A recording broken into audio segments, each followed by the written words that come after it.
Ramazan ayı Resulullah sallallahu aleyhi ve sellemin bize bildirdiği üzere başı rahmet, ortası mağfiret, sonu ise cehennemden halas, kurtuluştur inşallah Teala. Ramazan ayına girdiğimizde yemeden, içmeden Allah rızası için belli bir süreliğine vazgeçiyoruz. Onun dışında boş konuşmaktan, dedikodu yapmaktan, yani dilin afetlerinden de vazgeçiyoruz. Ama bu sadece yetiyor mu? İşte yetmiyor. Niye yetmiyor? Resulullah sallallahu aleyhi ve sellemin hayatına bakıyoruz. Resulullah sallallahu aleyhi ve sellem Medine'ye hicret ettikten sonra, Mescid-i Nebevi'yi imar ettikten sonra Ramazan ayının son 10 gününde Mescid-i Nebevi'de daima itikafa girmiştir hayatı boyunca. Sebebi nedir? Belki de sebeplerinin hikmetlerinden birisi de şudur. Biz Ramazan gelince yemeden, içmeden elimizi çekiyoruz. Yani bir nevi nefsimize diyoruz ki ey nefis, Allah-u Teala ye dediği zaman yiyeceğim seni, yersin, yeme dediğinde de yemeyeceğiz. Diğer şeylerden vazgeçiyoruz ama son 10 günde özellikle itikafa girmesinin hikmetlerinden birisi de bence şudur.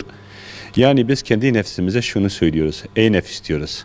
Biz Ramazan'da yemeden içmeden vazgeçtik ama Allah dilerse ticaretimizden de, işimizden de, evimizden de, arabamızdan da, dünyalığımızın hepsinden vazgeçip Allah dilerse Allah'ın evine gidip misafir olup Allah-u Teala'nın emrini yerine getirmeye amade olduğumuzu bir nevi belki de nefsimize, kendimize göstermenin zamanıdır. Yani itikaf nedir? Yemeden, içmeden kesildiğimiz orucun devamında tüm dünyevi işlerden elimizi çekip sırf Allah rızası için belli bir sürede ibadet etme kastıyla camide, içinde namaz kılınan camide, 5 vakit namaz kılınan camide Allah rızası için tefekkür etmek ve ibadet etmek için beklemektir. Resulullah sallallahu aleyhi ve sellem hayatının Medine'de geçen kısmında daima son 10 günü, hatta rivayetlere göre vefat ettiği yıl son 20 günü camide itikafla geçirmiş. Ve camide itikafa girmek sünneti Resulullah sallallahu aleyhi ve sellemin sünnetidir. Sünnet-i kifaye diyoruz bunu. Yani ümmetin bir kısmının bunu yapması gerektiğine dair bir sünnettir. Çünkü gerçekten yılın bir yılı, yılın bütün günlerinde, 365 gününde dünya meşgaletiyle uğraşınca artık kalbimiz dünya meşgaletleriyle dolup taşıyor. En az bir 10 günde olsa dünyadan sıyırıp, dünyadan ayrılıp kendimizi Allah-u Teala'nın ibadetine, Allah-u Teala için ibadette, Allah-u Teala için Kur'an okumaya, Allah-u Teala için tefekkür etmeye adamamız lazım ki bu kulluğumuzun bilincine varalım. Yani gerçekten Ramazan ayında evet birçok hasenetler yapıyoruz. Kendimizi Allah-u Teala'nın istediği bir şekilde bir kalıba sokmaya çalışıyoruz.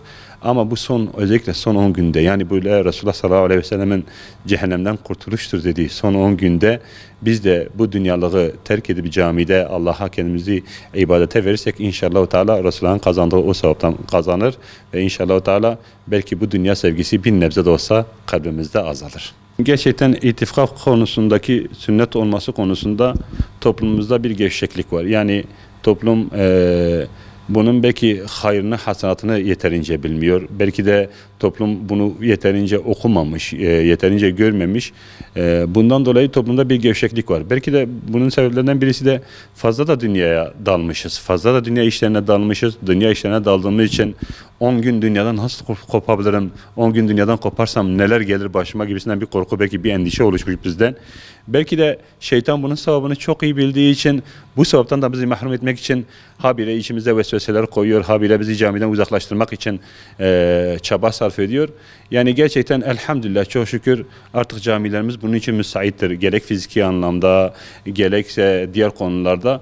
Yani bu fırsatları değerlendirmek lazım. Özellikle Ramazan'ın son 10 gününde camide itikafa girip en yakın camimizde itikafa girip o camide Allah-u Teala'yı tefekkür etmek için bir fırsat oluşmuş.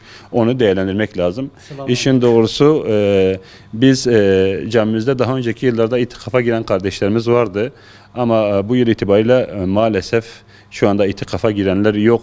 Ama Kadir Gecesi'nde sizin aracınızla şunu da söyleyelim. Kadir Gecesi'nde inşallah Teala zaten sabaha kadar camimiz açık olacak.